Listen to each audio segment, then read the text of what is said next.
you walk into this amazing set, you will see that we are dressed and ready for the end of year feast in the Philosopher's Stone. We have festooned the Great Hall with the green and silver banners, just like you saw in the film, as Slytherin celebrated their win of the House Cup, or so they thought. And the tables are covered in a scrumptious feast. Now this food looks almost good enough to eat, and I say almost, as it is fake food. In the very first film, they originally used real food, and for a short time this looked and smelled amazing.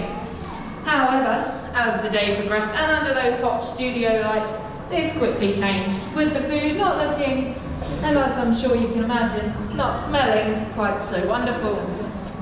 Now the Great Hall is filled with detail, but you may have noticed that we have no ceiling. The Great Hall ceiling was enchanted, but it would have been a bit tricky to get those clouds and stars in here, so those were magically added with computers. However, a ceiling model was made, and you can see that around the corner in a moment. Now, while the ceiling may not have been real, the floor most certainly is. And if you give that a stamp, you will feel that that is real York flagstone, just like you would find in a real castle. The filmmakers realised in that first film that this floor would undergo a lot of wear and tear, and using real stone would be the best way to make it last. And they were right, it survived some of the biggest scenes in the franchise.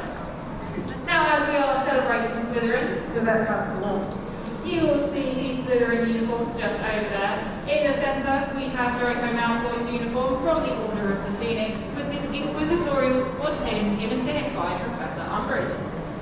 Now, not forgetting our other houses, of course, we have our Hufflepuffs to my left. In the centre there, we have Cedric Diggory's uniform from the Triwizard Tournament that he wore in the Goblet of Fire. Opposite him, we have our Ravenclaws, with Cho Chang's uniform on the left, who you may remember was Harry's very first kiss. And in the centre, the uniform of Moaning Myrtle, the ghost of the girls' bathroom, who you may not have known was a Ravenclaw before she died. Now moving on to the House of our heroes, we have our Gryffindors. We have our iconic and very fashionable Neville jumper that he wore into battle.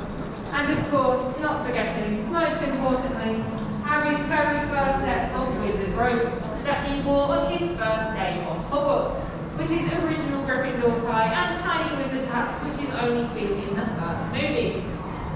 Now, just as Harry, Ron and Hermione did on their very first day, you have walked through those doors, down the centre aisle and up to our teachers' table, where they were sorted in front of some of Britain's finest acting talent. In the centre, we have our costume of Dumbledore, worn by Richard Harris in the scene depicted here today. He wore this costume as he doled out those last-minute house points to Harry, Ron, Hermione and Neville, allowing Gryffindor to steal that victory from Slytherin. Now, as you are here, I'm going to let you in on your very first secret of the day. This Hagrid costume you see in front of you was not worn by the actor Robbie Coltrane. He was a tall man at 6'2", but not quite tall enough to play our half-giant. This was in fact the costume of his size double, Martin Bayfield, an ex-England rugby player who was a massive 6'10". Still not tall enough, however, they added stilts to his shoes, padded out his costume and even fitted him with an animatronic head which resembled Robbie Coltrane's face to wear on top of his own.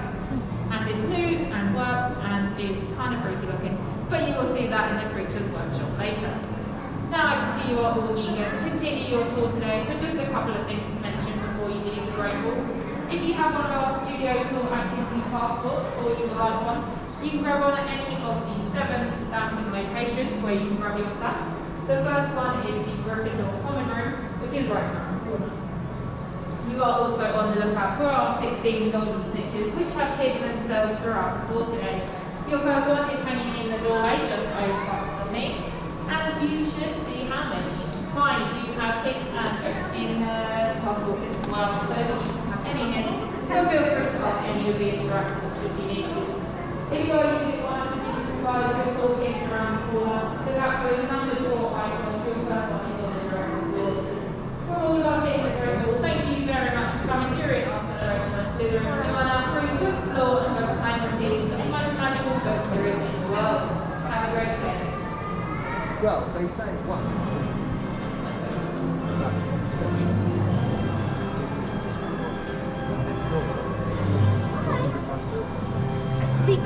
What would you like to know about? Is there anything in particular? Or do you want me to just say anything? Okay, have you seen that really cool fireplace that we've got over here? Yeah. Come with me to have a look around. It looks like there's a real fire in there, doesn't it? It looks like a really That fire is actually water. So what it is water vapor that's condensing up and down, and they've got orange lights underneath it to colour the water orange. So you could actually run your hands all the way through that fire and it would never burn you a little bit because it's actually just water, which is pretty cool. So that's what they used on set to Wait, the children.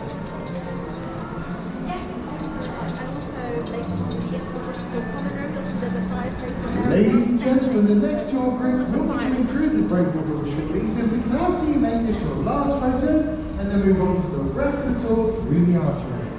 We hope you have a fantastic day today at Making Harry Potter.